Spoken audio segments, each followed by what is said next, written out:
Apa yang tidak bisa diberikan agama adalah manusia boleh mengenal Tuhan. Agama meminta manusia menyembah, beribadah, tapi nggak mungkin kenal Dia.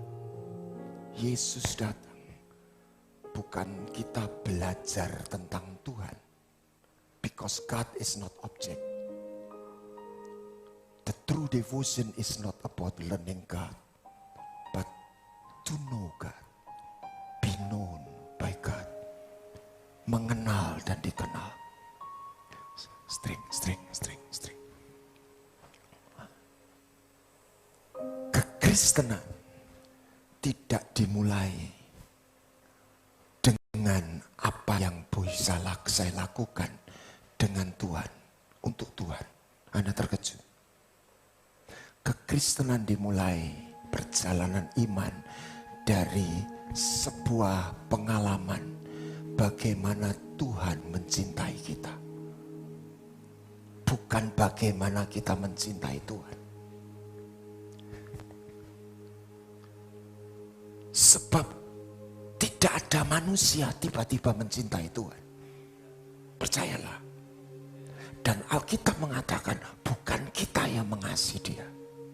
Dia mengasihi kita lebih dulu. Nah, problemnya cinta seperti apa yang Tuhan tawarkan sama kita. Ketika anak yang bungsu pulang, dia meminta pertolongan. Dia meminta kebaikan. Tetapi dia meminta kasih yang umum. Kebaikan. Dia cuma targetnya jadi pegawai. Betul ya?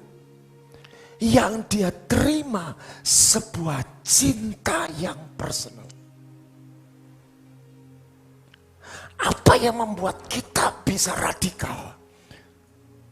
Saya mengamati, saya merenungkan. Ketika orang tidak hanya menerima kasih yang umum, yang personal.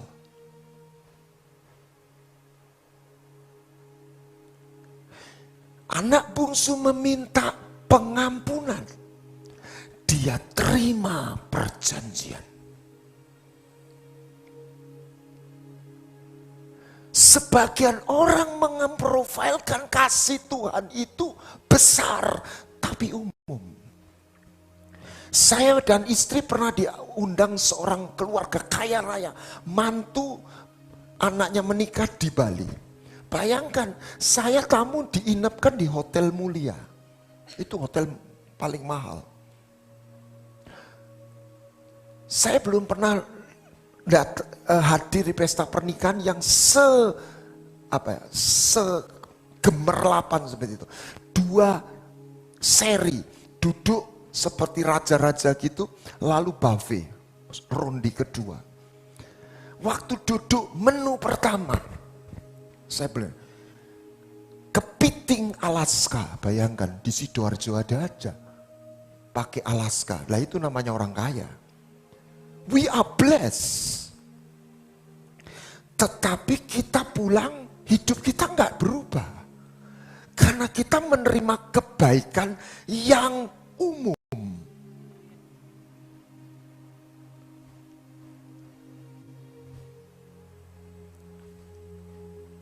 Seperti apa yang personal?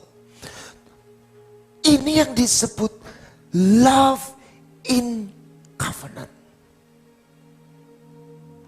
Ini cinta yang bukan hanya neraktir rame-rame. Ini cinta yang ngajak jadian. Anak muda tahu namanya jadian. Katakan jadian. Jadi siapa yang di sini putri-putri yang belum menikah, yang single?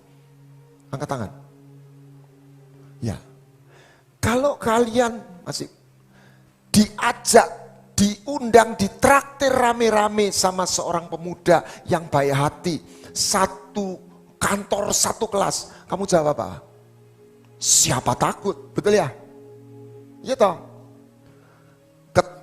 Geleng kanan, gel kiri, pulang kenyang, amin? Amin? Ya, kasih saya semangat dong. Ya, Tapi apakah kamu mengiyakan semua pemuda yang ngajak kencan kamu? Enggak dong Pak. Kalau iya namanya horor itu. Ya toh. Kenapa padahal diajak kencan itu berdua. Ditraktir juga. Kenapa kok mikir? Iya Pak, ini kalau saya nggak suka nggak mau saya. Setuju? Kenapa? Sebab kalau nanti saya iyakan, nanti diajak makan, nanti saya ditembak. Tahu ditembak? Diajak jadian. Yang traktir rame-rame ini kebaikan. Tuhan baik sama semua orang. Tapi Tuhan itu bukan hanya menawarkan cinta yang objektif. Ini betul akan merubah hidupmu. Tapi Tuhan juga punya cinta yang personal. Ayat ini tidak bicara semua orang. Bawalah kemari orang yang kucintai, kukasihi. Personal. Aku nggak cuma nraktir. Aku nggak cuma tolong. Aku mau ngajak dia jadian. Aku mau jadikan dia anakku.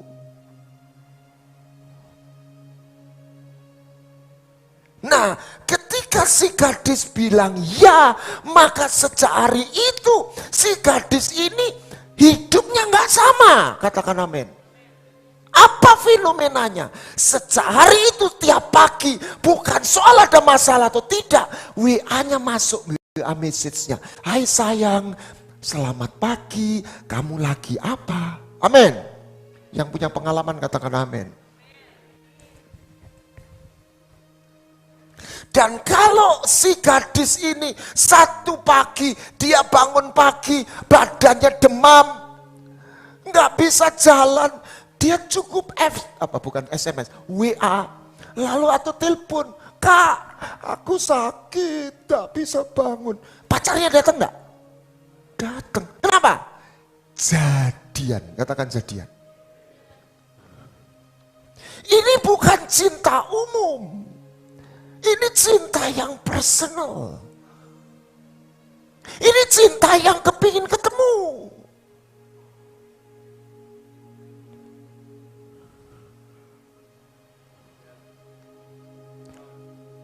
Dan gimana dia? Apa yang dia mau? Dia mau mengajak jadian. Dia akan satu hari menikahi.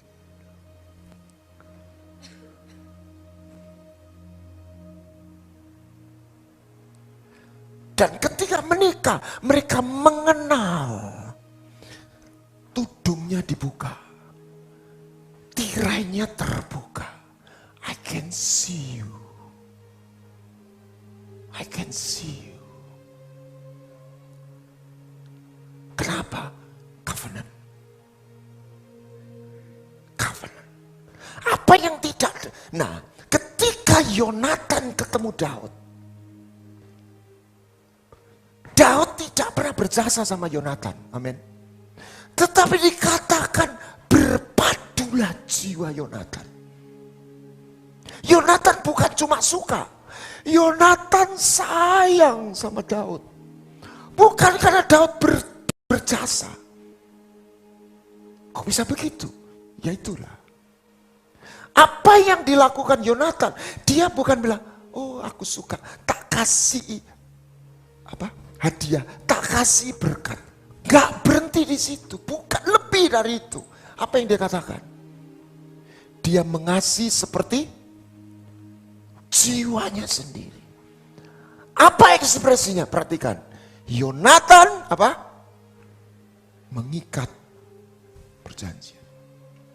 Engkau bukan orang lain. You are my brother.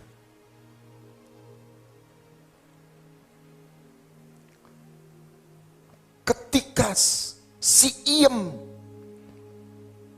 ditaksir si siapa?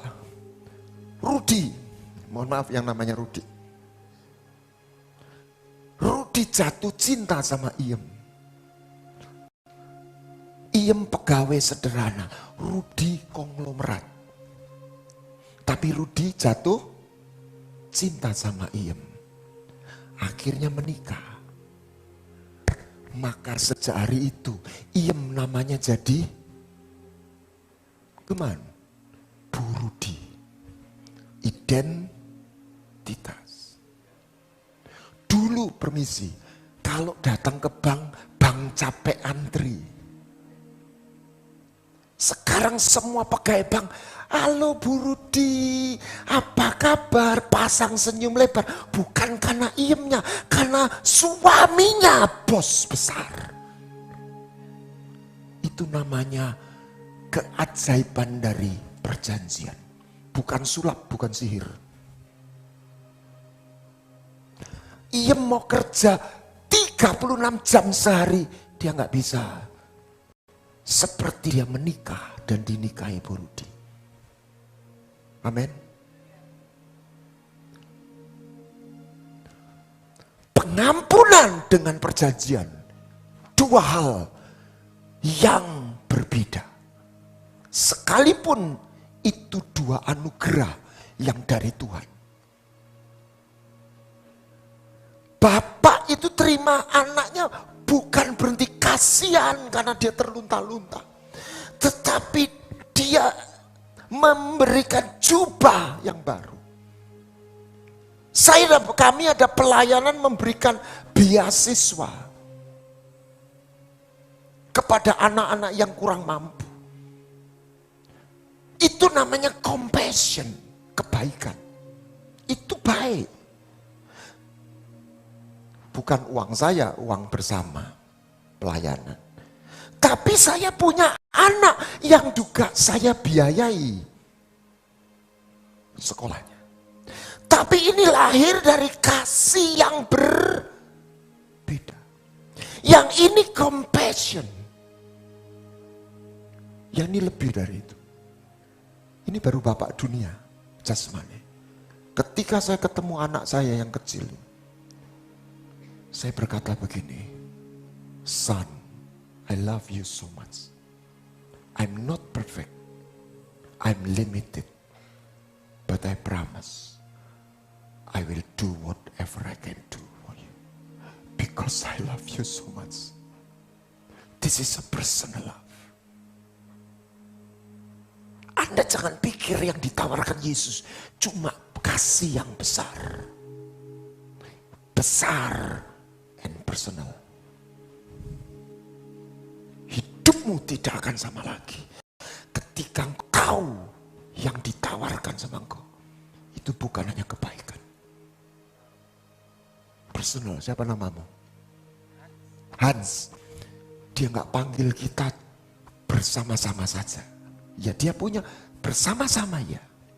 Tapi juga satu demi satu. Dia katakan, Hoke, aku mengasihimu. Hans, aku sayang sama kamu. Satu demi satu. Dan Anda tidak dibandingkan dengan yang lain. Amin.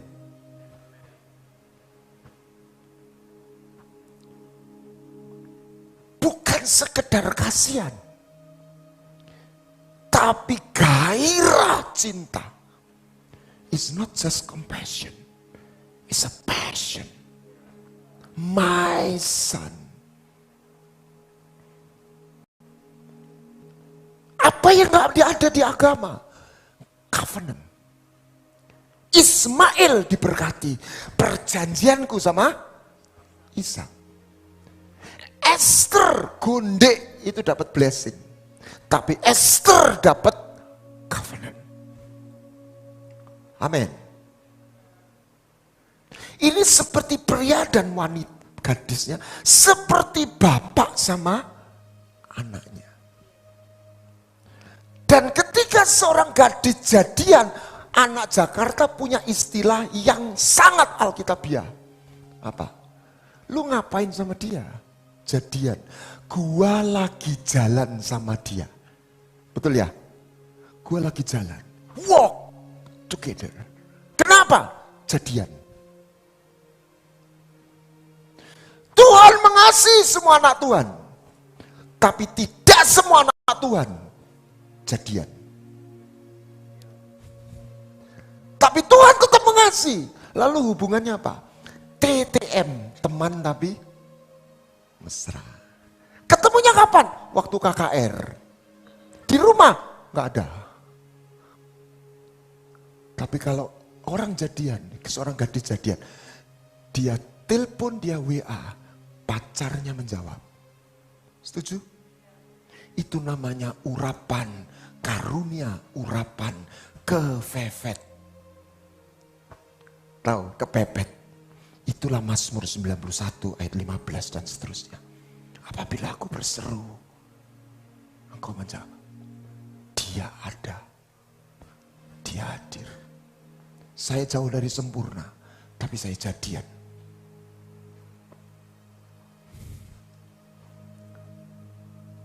Siapa yang siang ini mau diajak jadian atau yang sudah jadian mau lanjut?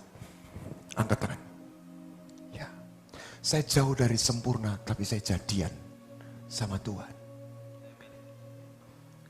Saya bisa bersaksi tiap kali saya dalam kesesakan. Saya teriak, dia ada.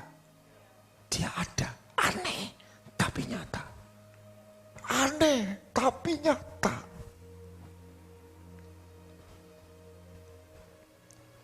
Cinta yang pribadi itu seperti apa? Satu, dia Tuhan yang kepingin ketemu. Saya tantang anak muda. Kalau ketika kamu jatuh cinta, ada enggak orang jatuh cinta gini? Aku jatuh cinta.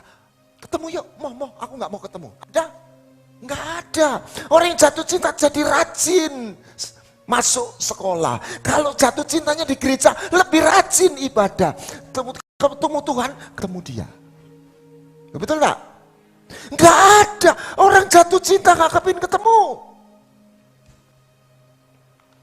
Ada sesembahan, ada dewa mengklaim dia penuh kasih, tapi dia nggak pernah bisa ketemu. Pikir gitu. Tuhan kita, dia kepingin ketemu. Siapa anak manusia sehingga engkau memikirkan? Siapa anak manusia sehingga engkau mengunjungi, visit? Di Ayub pasal 12 juga ada. Ketika Adam jatuh dalam dosa, dikatakan bahwa Tuhan berjalan-jalan di taman. Betul? Taman itu di bumi atau di sorga? Di bumi. Siapa itu? Yesus. Dan kata pertama yang dia sampaikan apa? Di manakah kau? Tuhan tahu nggak Adam di mana? Ayo anak muda. Tahu. Jadi maksud kalimat ini bukan tidak tahu. Apa? I miss you. Adam tidak kehilangan agama, frekuensinya. Kalau saya boleh cerita begini, Tuhan itu sudah kasih Adam iPhone seri 17. Saya nggak tahu sudah keluar belum seri 17. Dan tiap hari Tuhan kasih WA message atau telegram. Amin. Dan biasanya centang 2. Hari itu Tuhan kirim centang 1. Kenapa? HP-nya Adam rusak. Adam tidak kehilangan agama. Adam kehilangan relasi, hubungan. Dan Tuhan berkata, I miss you.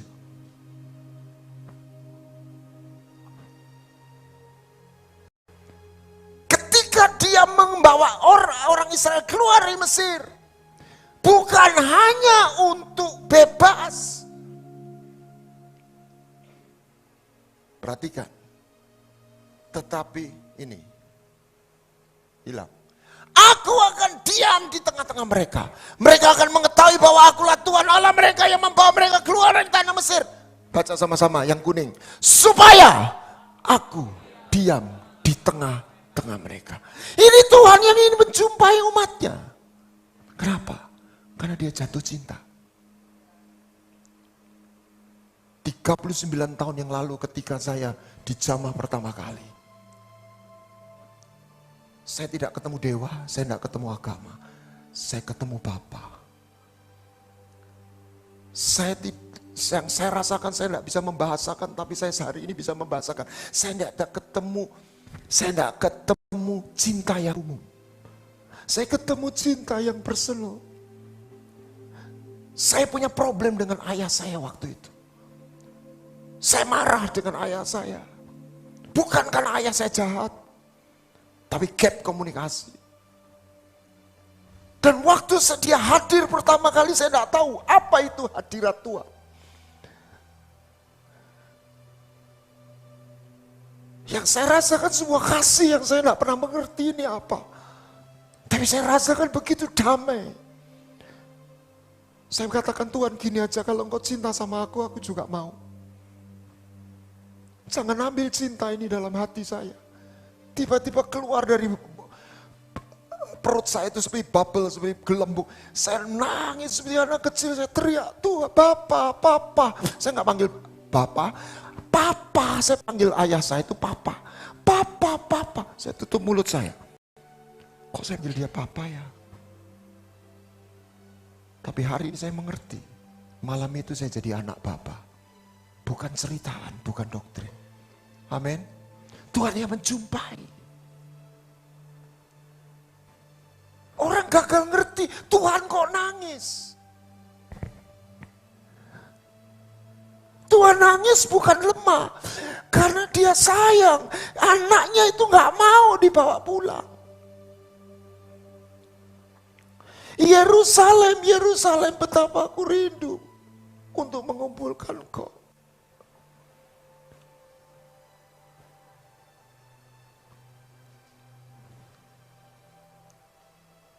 Cinta yang berbeda, cinta yang kepingin ketemu, cinta yang ngajak jadian,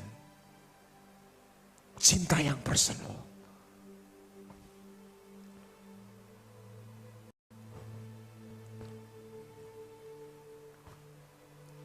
Yang kedua,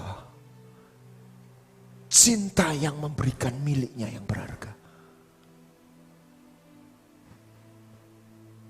Orang memprofilkan Abraham mempersembahkan Ishak itu karena sebuah ujian, tidak. Lalu apa Pak? Curhat. Abraham dapat perintah, persembahkan anakmu. Saya nggak percaya Abraham bilang ini, siap bos. Enggak. Saya lebih percaya, enggak Tuhan, aku nggak bisa. Ini anakku sayang Tuhan. Tapi Abraham taat. Ya, pakai imajinasi. Besok pagi, Abraham nggak seperti teori pria sejati. Dia nggak ngomong sama Tante Sarah. Setuju? Sebab kalau dia ngomong, Tante Sarah akan jawab begini, langkai mayat saya dulu. Betul ya? Setuju ibu-ibu? Abraham stres, nggak mandi, bukan sikat gigi ya, nggak sisiran, stres. Jalan dia sama anaknya, ngotong kayunya, apinya. Si Ishak tanya, Papa, ini kayu ada, ini api ada, mana korbannya? Kata worship pertama di situ. Kita naik gunung untuk nyembah. Nanti Tuhan sediakan, padahal hatinya teriris-iris. Naik sampai Gunung Muria. Ayo kita bikin mezbah, kayu ditata.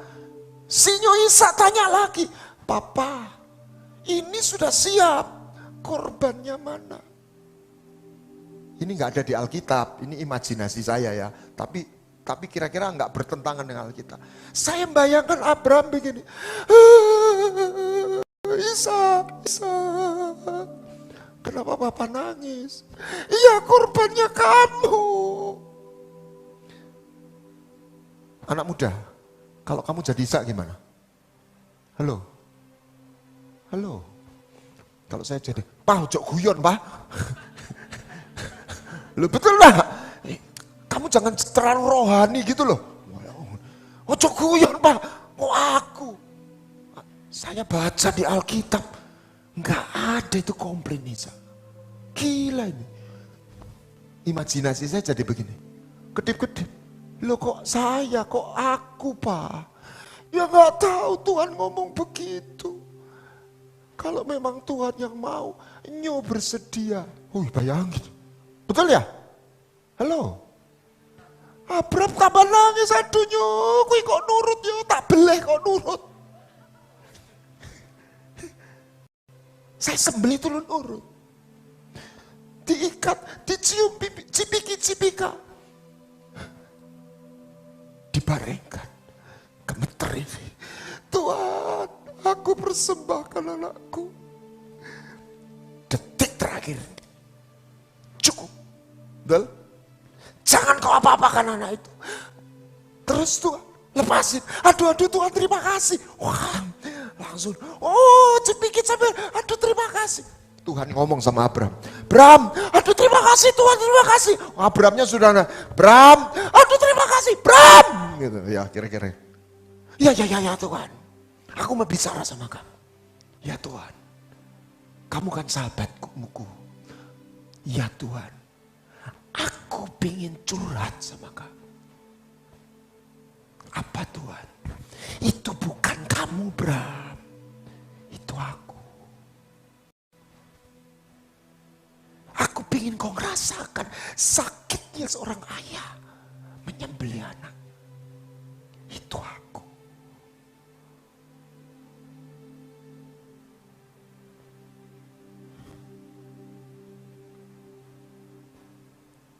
Karena aku pingin orang-orang yang ku kasih bisa aku peluk kembali.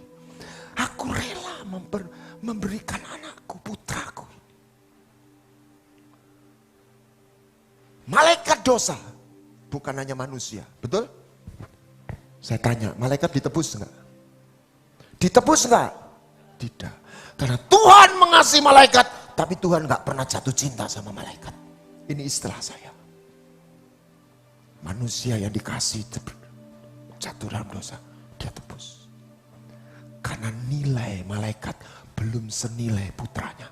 Nilai kita senilai putra. Anda kaget. Gila ini. Tuhan yang menangis. Enggak, jujur ya, enggak ada orang jatuh cinta enggak pakai nangis. Yang putri-putri. Halo. Nangis apa itu sedih atau itu apa? Ada gejolak emosi. Amin. Bisa cemburu. Oh ya, terima kasih. Ini namanya cinta personal.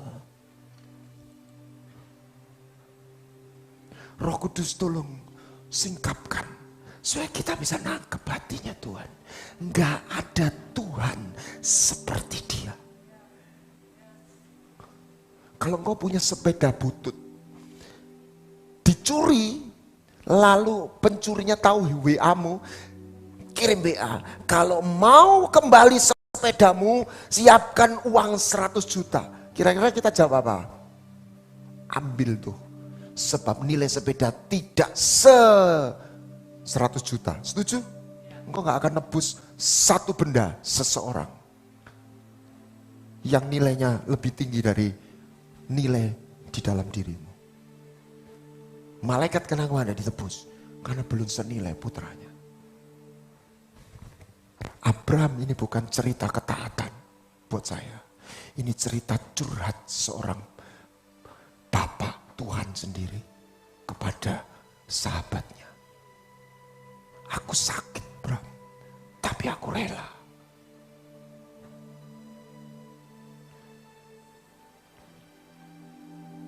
Cinta yang personal. Saya suka kata ini. Tidak dikatakan karena besar kasih Allah. Tetapi karena begitu. Ini bukan kebetulan. Karena begitu besar.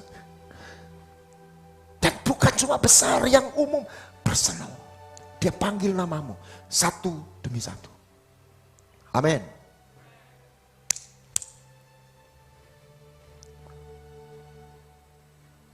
Yang ketiga, cinta ini rela atau sekalipun disakiti tetap mencintai.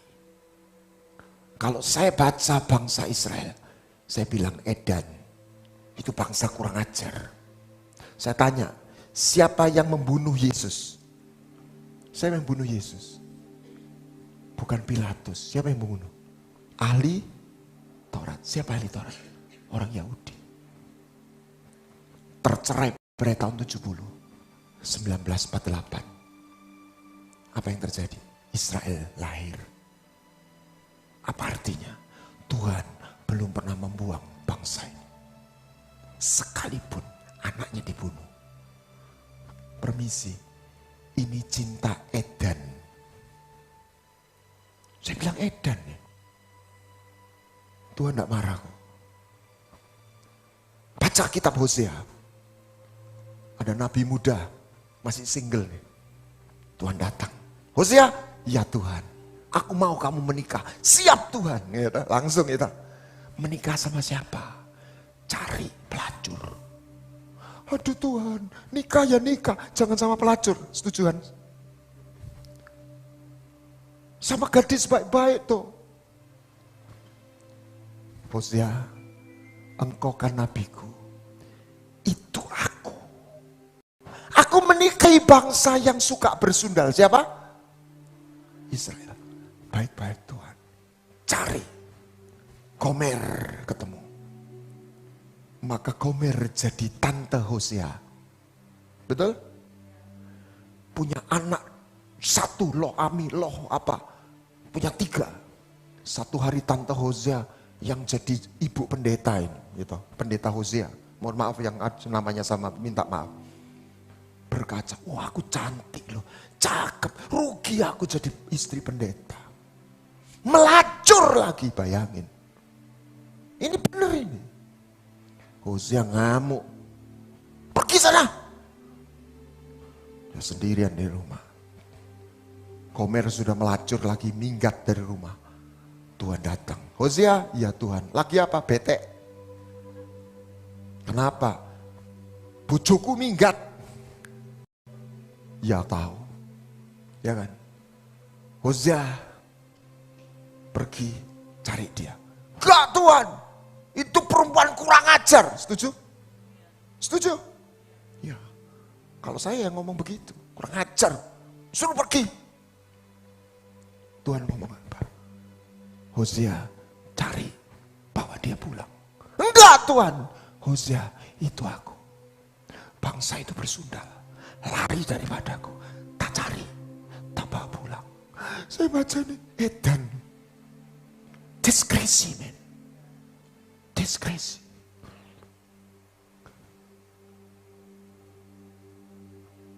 Empat.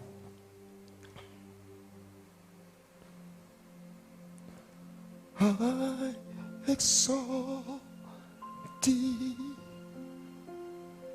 I exalt. Personal love. Lihat cara dia ketemu Paulus. Lihat siapa Paulus. Lihat. Nih. Yesus menjumpai Paulus. Dia sudah bangkit atau waktu dia jadi manusia? Come on. Yesus sudah bangkit atau masih sebagai manusia di bumi? Sudah bangkit. Waktu dia sudah bangkit jadi apa? Bos. Dia bukan hanya anak domba, dia raja segala raja. Bayangkan Anda seorang konglomerat punya 100 perusahaan, ada pegawai. Paulus bukan hanya menganiaya, bukan hanya menganiaya jemaat. Paulus seorang penghujat, bahasa Surabayanya meso. Tahu meso? Ngomong kotor. Dia maki-maki. Bayangkan Anda seorang bos besar, punya 100 perusahaan, ada pegawai di belakang, maki-maki Anda. Kalau saya bos normal, saya bilang, keluarin dia. Betul? Kalau dia bos yang jahat, keluarin, panggil orang, cari preman, gebukin dia. Amin. ya janganlah gitu ya. Kalau bos baik hati, biar bos baik hati, saya dapati. Kamu ngomong apa? Kan gitu sih, betul ya?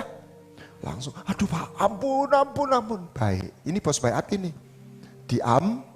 Buni, jangan ngomong lagi. Tapi kan dibentak dulu toh, ditegur dulu, setuju? Ya, saya terus lihat, ini bos besar nemui. Kalau saya jadi Tuhan Yesus, bos sama pegawai, tak pitek jantungnya. Biar Saulus itu kapok kapan gitu ya. Udah, kapok. Gas. Setelah itu diampuni, setuju? Loh. Tiba-tiba saya baca ayat ini. Dia gak lakukan itu. Seperti orang meratap.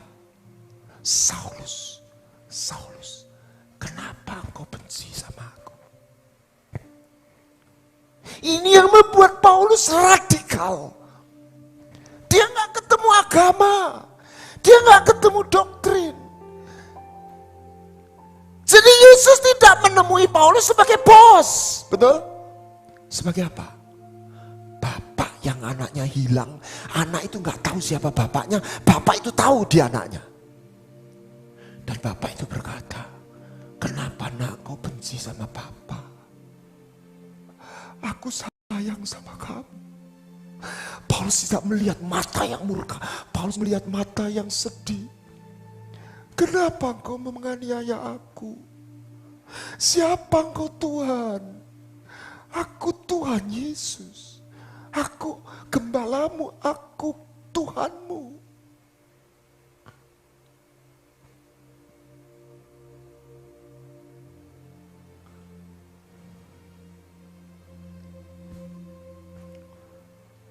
Kemarin sudah saya bagikan.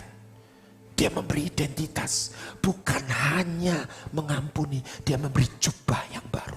Jubah yang kotor. Jubah orang yang menjadi korban pelecehan. Jubah yang tertolak, anak tertolak. Jubah madesu. Dia ganti dengan jubah yang baru. Amin. Haleluya.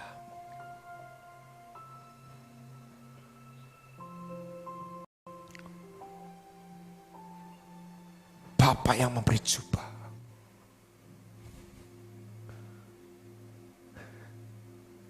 Bukan hanya memberi berkat, bukan hanya menolong. Giving you the new identity. Oh my goodness. Haleluya. Haleluya. Saya mau akhiri dengan dua pengalaman.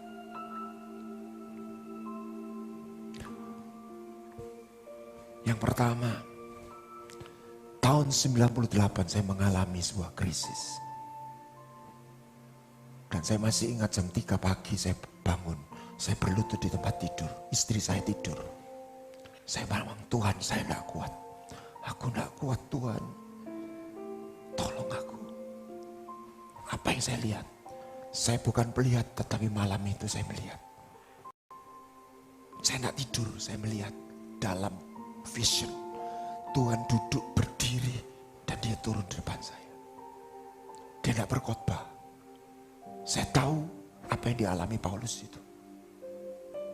Dia ngomong, dia menyapa. Dia gak bicara akhir zaman. Dia menjumpai saya bukan karena saya puasa 40 hari. Bukan karena saya rohani. Bukan. Karena saya teler. Saya desperate. Dan kata pertama, saya ngomong, Tuhan, aku gak kuat Tuhan. Waktu dia hadir, seperti Benin bilang, saya berhenti ngomong, saya mendengar dia bicara. Kata pertama, Anda mau tahu? Saya gak pernah lupa. Nggak usah susah ya, nggak usah susah.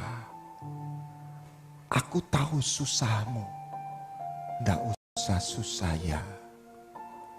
Dan saya flashback, saya surprise. Tuhan tuh pakai kata ndak, N-D-A-K. Itu istilah Surabaya. Kalau Jakarta, N-G-A-K. Enggak, ya betul ya? Rupanya Tuhan tahu saya anak Surabaya. Ndak usah susah. Aku tahu susahmu. Aku bersamamu. Ndak usah susah ya. Pakai ya. Saya nambah nangis kayak anak kecil. Tuhan jangan tinggalin aku Tuhan. Apa yang dia lakukan? Dia tumpangkan tangan. Kepala saya begini. Udah. Saya nggak terima khotbah. Saya disapa. That's all.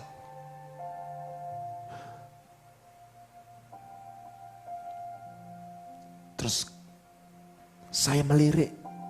Saya lihat wajah. Dilihat saya. Dan dia tersenyum. Aku akan memulihkan hidupmu. Dan penglihatan itu naik. Dia naik. Penglihatan itu hilang. Keadaan luar tidak berubah. Tapi satu hal yang saya tahu. Dia tidak buang saya. Bukan karena saya benar. Tapi karena dia mengasihi saya. Malam itu saya tahu. Dia gak buang saya. Pelayanan lintas gereja ini lahir dari pengalaman itu. Sejak hari itu saya merasakan metaverse itu ada.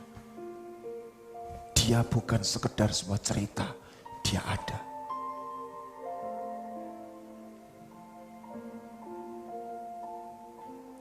I exalt thee. I exalt. I exalt.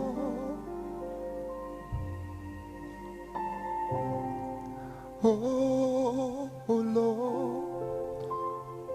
Papa, Papa, Papa, Daddy, Ayah, Tie, Papa.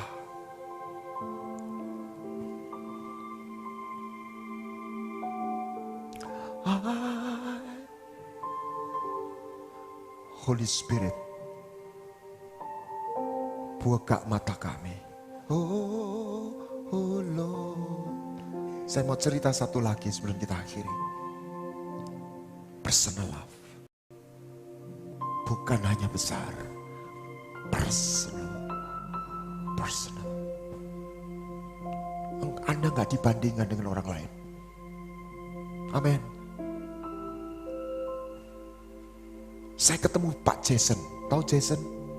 Penulis lagu di sebuah retreat. Dan dia penulis lagu Bapa Sentuh Hatiku. Dan itu lahir dari sebuah true story. Dia sekolah di mana? Tangerang atau Bekasi. Waktu SMP dia punya teman SMP, seorang gadis. Bukan orang Kristen, kepercayaan yang lain. Dia mengalami tragedi gadis SMP ini. Apa Pak? Anda tahu cerita itu? Saya dengar sendiri bukan dari YouTube, bukan dari Google. Dengar sendiri dari Pak Jason yang mengarang lagu. Itu lahir dari cerita kisah hidup teman SMP-nya. Diperkosa oleh ayah kandungnya sendiri. Dan hamil. Dia stres. Sampai akhirnya dia gila.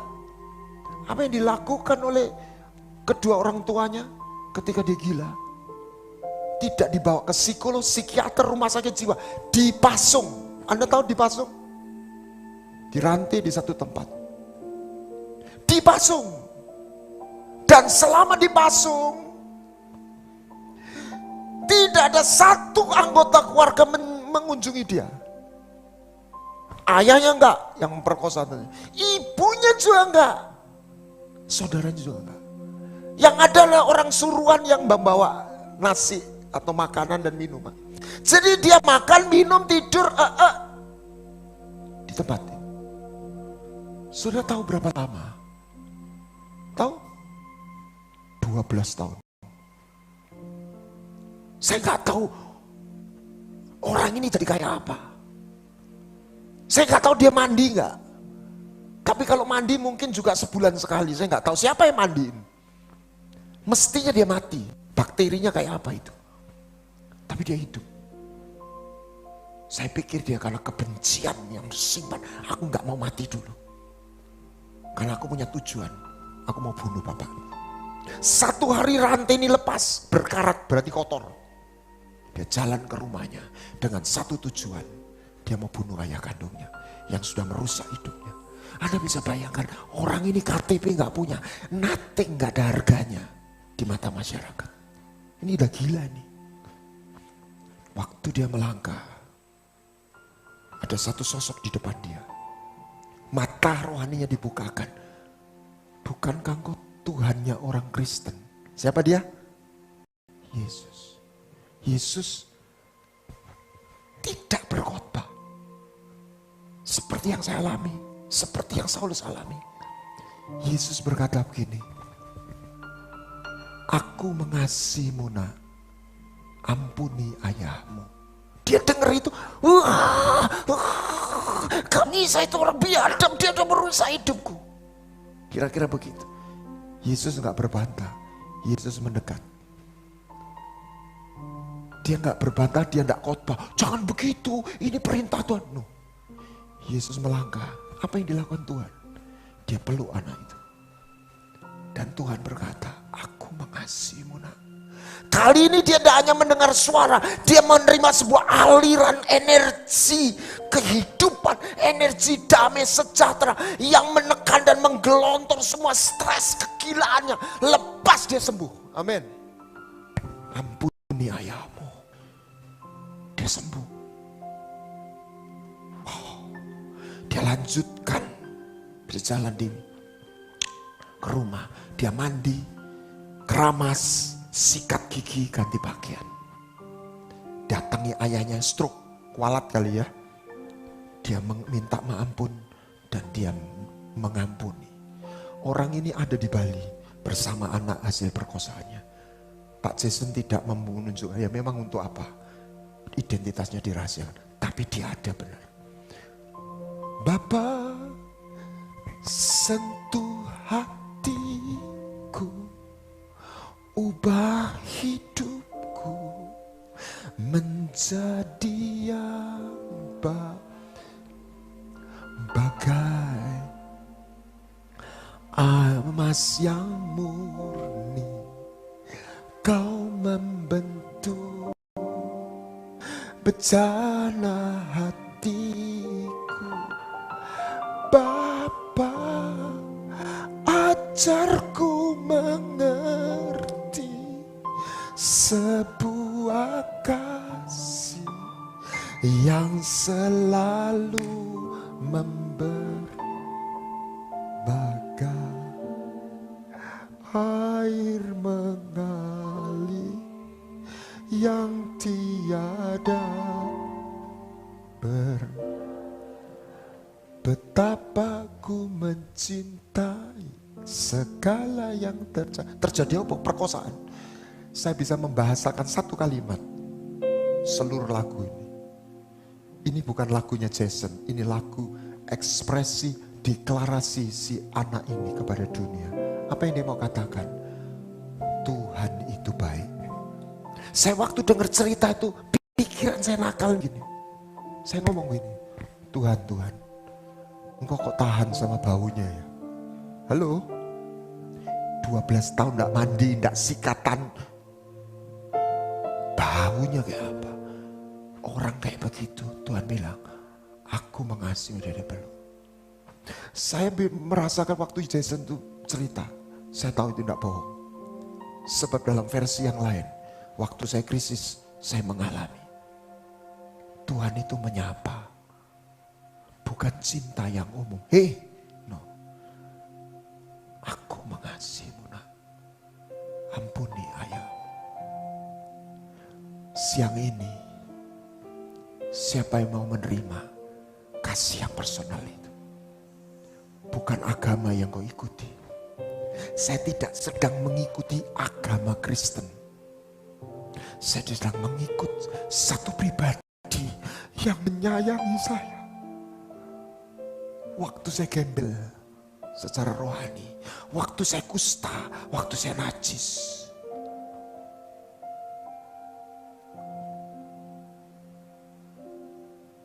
Dan dia bukan hanya memeluk, dia melepas jubah kita yang kotor najis, yang robek. Dia ganti dengan jubah yang baru. Amin. Nah, satu poin. Langkah pertama, Tuhan tidak minta engkau mengasihi dia. No. Terus apa Pak? Percaya bahwa dia mencintaimu. Yang kedua, izinkan dia mencintaimu. Bukan mencintai dia, izinkan dia mengasihimu. Kerinduan Tuhan pertama bukan kau melayani dia, bukan kau diutus kau berkhotbah, bukan. Percayalah bahwa aku mengasihimu. Aku sayang sama kamu.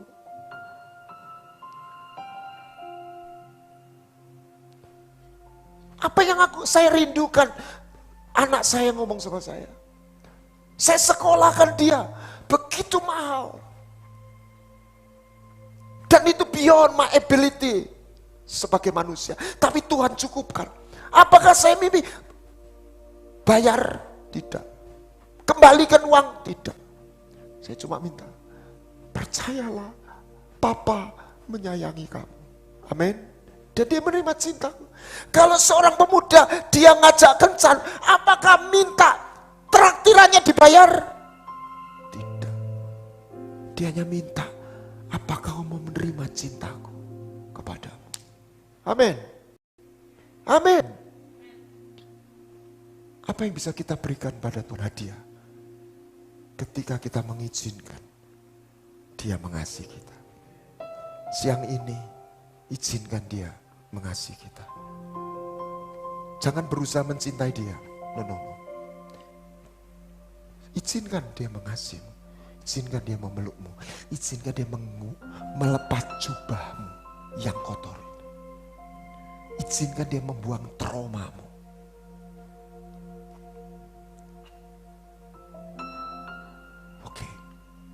Oke. Mari pelan-pelan bangkit berdiri. Betapa ku mencintai. Buka tanganmu nak. Segala yang telah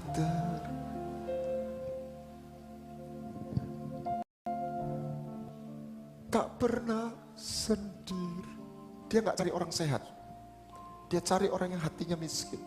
Dia cari orang yang patah hati. Anak-anak yang tidak berbapa. Orang-orang yang merasa ditolak. Betapa ku dengarkan suara itu. Aku menyayangimu nak. Bukan kau yang menyayangi aku, mencintai aku. Aku yang menyayangimu lebih dulu. Sangat berbeda, rancangan terbaik oleh karena angkat tanganmu, panggil dia Papa, Daddy, Papa.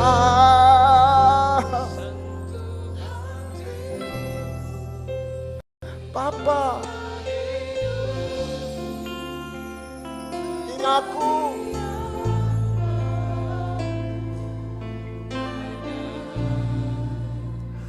Amas yang murni, kau membentuk bencana hatiku.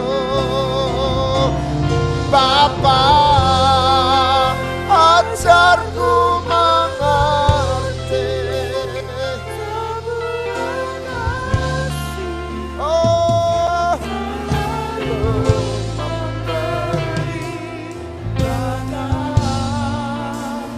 Air mengalir yang tiada pernah berhenti.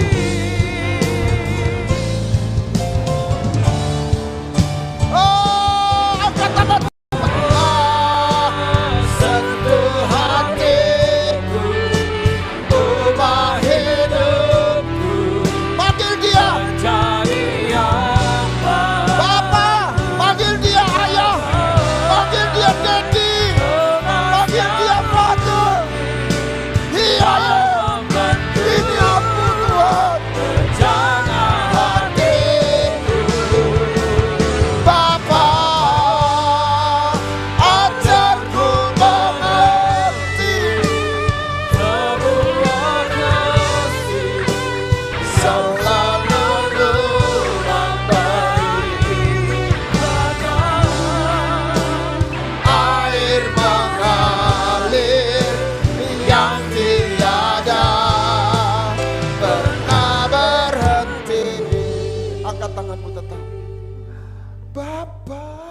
sentuh hati.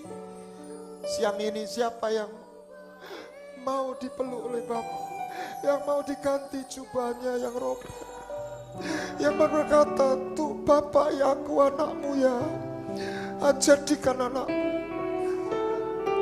Siapa yang mau masuk dalam perjanjiannya, engkau boleh angkat tangan di mana engkau berada. Siapa lagi? Anak muda. Oh Ramasyakaba, Bapa.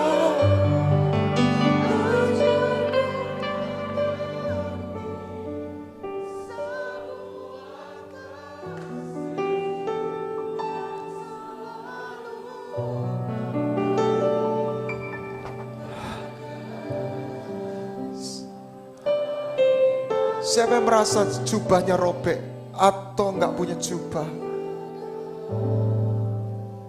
atau yang membutuhkannya? Tidak harus semua. Saya undang beberapa orang yang kau rasa butuh, kau maju depan. And I pray for you. Bapa, sentuh hatiku. Maju nak, buka tanganmu, izinkan Dia mengasihimu. Engkau enggak ketemu dewa, engkau ketemu Bapa.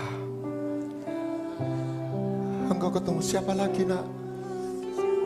Ini bukan pertobatan, bukan. Adik yang baju kuning, kaos kuning, maju. Saya mau undang kamu. Ya, sini nak, sini nak. Orang masyikara pata. Buka tanganmu. Jesus. Terima aja. Ini bukan agama, ini kasih Bapa. Touch, touch, Bapa, touch, fire, fire. Terima Bapa, orang masyikirabat, fire. Orang masyikira, izinkan Dia melukmu. Ini bukan dewa, ini Bapa, Bapa, Jesus.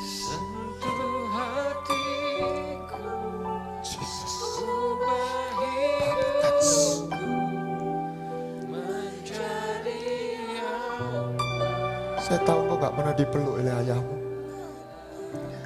Izinkan Dia memelukmu. Yes.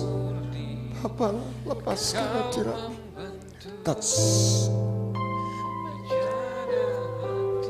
I want to pray for you, Foni.